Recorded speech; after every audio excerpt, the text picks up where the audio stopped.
Halloween 3, Season of the Witch. This film was famous because it doesn't have Michael Myers in it, because the director John Carpenter really wanted to take the series into an anthology, Twilight Zone kind of way, similar to The Conjuring or Trick or Treat. It didn't really work out, so let's see why. The film begins with a TV screen with similar but different synth music. We even get a jack-o'-lantern, and a bit of a seizure warning. The film is set in the state of Jefferson, as Harry's running from a car into a car lot.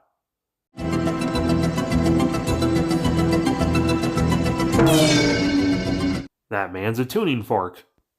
Harry gets strangled, but he pulls a cinder block under a car, and then the guy gets crushed by it. Well, more sandwiched. The blue stone was one of 19, believed to represent the 19-year cycle of the moon. It weighs more than 5 tons, making its disappearance a mystery indeed. How the hell did they steal a stone from Stonehenge?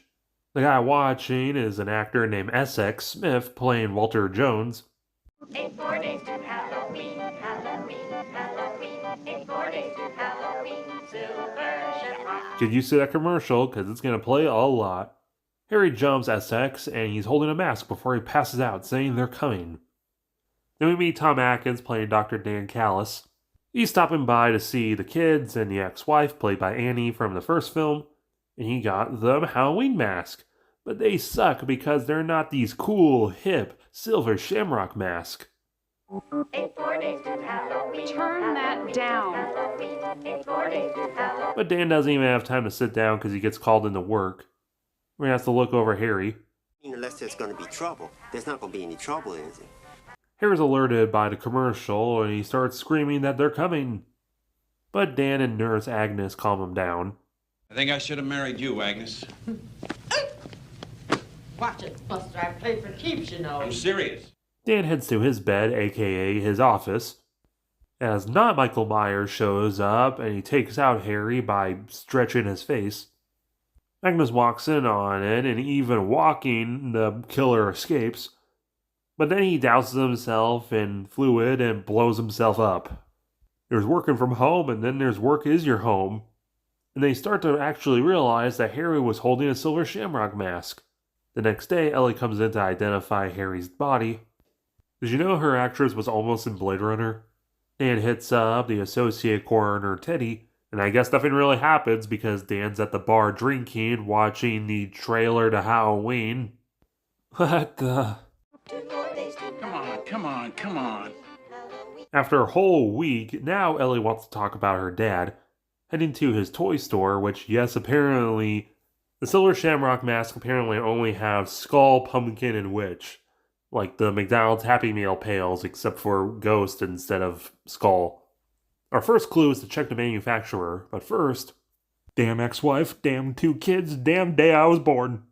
Grabbing some driving beer to head to the manufacturer. One car ride when we make it to the manufacturing town of Santa Maria. But we spent so much time getting here, we didn't actually think of a plan.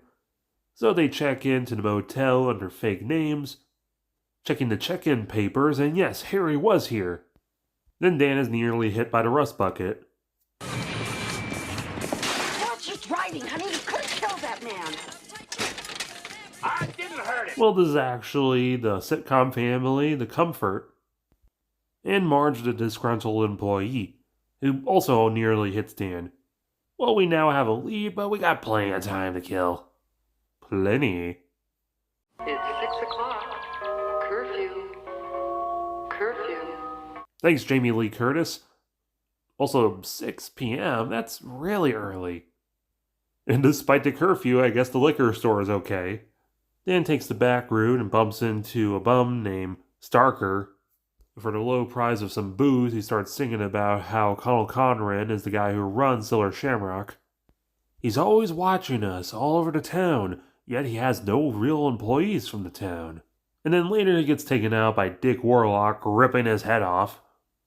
Meanwhile, Ellie and Marge are doing some coke and complaining that these masks are so cheap, look, the tag just falls right off. Despite having it for a while, Marge only now notices there's like circuitry on the back. Playing with it, and it shoots a freaking laser beam into her mouth. Dan and Ellie might be 20 years apart in age, but they're still doing it. Leave this commercial. It never stops. The feds arrive to pick up Marge's body. And we meet Cochran, played by an actual Irish actor, Dan O'Harrelhigh. He says, "Nothing to see here. It was just a misfire." What the hell does he mean by misfire? The next day, Dan calls Teddy, and she hasn't found a single trace of a body in that explosion. Weird. They check in on the factory, but all the leads start drying out. Until the sitcom family arrives, because they sold so well those masks, they're getting a free tour. Hell, Dan and Ellie can come along. Silver Shamrock prides itself on its history of making wind-up animatronics. And now they just make pretty cheap-looking masks. But they're taking the nation by storm. Everyone wants one. And the family gonna have another surprise. Dan and Ellie, your time is up. Get out. She also realizes they have Harry's car. So regrouping, and they start thinking of a plan.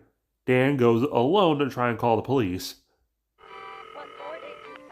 Yes, information. I'm sorry, we cannot complete your call. Ellie's missing, and some guys are after Dan. So he books out of there, making it back to the factory, finding out that this old lady knitting is actually a wind-up toy. He then gets in a fight with Dick Warlock, and it turns out everybody is a wind-up animatronic, and they bleed yellow. He gets captured in surprise, and they knew about him all along, and it's finally the day of. The robots are so lifelike they sneeze, even though they don't talk. Taking Dan to their secret underground lair, and they're the ones who took the Stonehenge piece. And how they got it?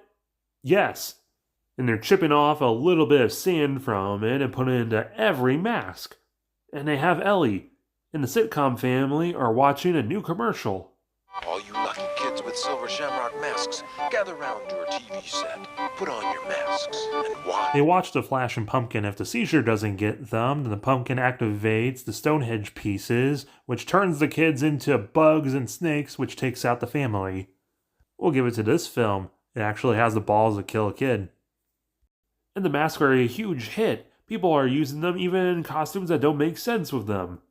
Don't forget to wear your masks. Be in front of your TV sets for the horathon. And remember the big giveaway at 9. Well, that's 9 Eastern, so most of the kids will end up being asleep by midnight. As Ellie's piecing together about the robots, so she gets taken out by a drill off screen, even though they showed a dead kid. And also, this happens way too late for it to really mean anything. Now it's time for Cochran to explain his evil plan. Why? Do I need a reason? Okay, unlike Stonehenge, they actually do explain that he's Irish and he thinks that Halloween has gone woke and he wants to get back to the good old days of Samhain. The last great one took place 3,000 years ago and the hills ran red. Because the planets are aligning, they're going to have a mass sacrifice of all the kids in the nation using the pieces, the Stonehenges, and the mask. And happy Halloween. Well, at least he's letting them die watching Halloween and not like the newer remake of Black Christmas. But Dan will be damned if he's watching a TV edited version of Halloween, so he smashes the TV, uses the glass from the TV to escape, and throws his mask with ninja precision on the camera. Going for defense, he tries calling his ex-wife to save the kids, but damn, there's a reason why they're divorced. Grabbing Ellie in a Metal Gear behind a rack of masks. Then Dan Metal Gears again and sneaks up to the console, so now that all the monitors in the room is going to play the Silver Shamrock commercial as they rain down the Silver Shamrock badges, taking out all the robots. Cochran just claps. Then Stonehenge has enough of this and uses the monitors as a ring to zap Cochran. He turns white and fades away. Then Stonehenge blows itself up as the building turns into hell. Well, Ellie, you've been oddly quiet this whole time. She's a robot. Taking out the Cylon and now escaping, they have 30 seconds to stop the airing of the commercial. Stop it! Stop it! Stop it!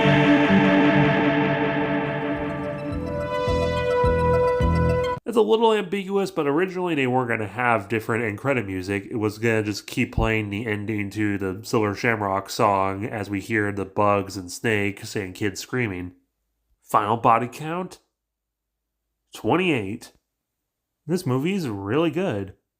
Dan's a very unique horror protagonist. He's not a dumb teenager or a kid. He's a middle-aged man with an ex-wife and kids. Something you don't really see in a lot of movies in general, especially when it's not a legacy sequel. Cochrane's a great sinister villain. Mystery's intriguing, and it's fun to see how insane it gets, combining sci-fi and mysticism, like lunar punk, and them ending like that's insane. The music's fantastic, the acting's pretty good. It really has that spirit of Halloween with the Silver Shamrock commercials and all the different cinematography. It just looks great. Unfortunately, people hated this film when it first came out. And yeah, it's pretty obvious to see why, because this doesn't have Michael Myers in it. And the time and true method of people want originality, but also just really want the same thing over and over. Even if they were successful, it kind of is proven with Cloverfield that it's kind of hard to do an anthology, different theme for every movie. So yeah, literally the next film is called The Return of Michael Myers. I don't know how they would have really solved this. Maybe if they didn't rip the Band-Aid off and be so different right off the bat, like having one of the masks be Michael Myers' mask. Or maybe having Dan be in the second film in the hospital. But like everything, give it 10 to 20, maybe even 30 years, and people have turned around on it, and it's considered one of the best sequels now. And it has been referenced in quite a few things at this point.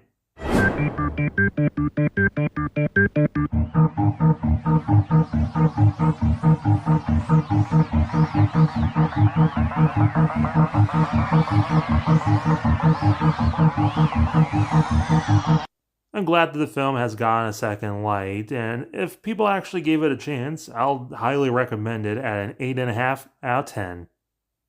Make sure to hit the like button, subscribe if you're new, and make sure to hit the hype button.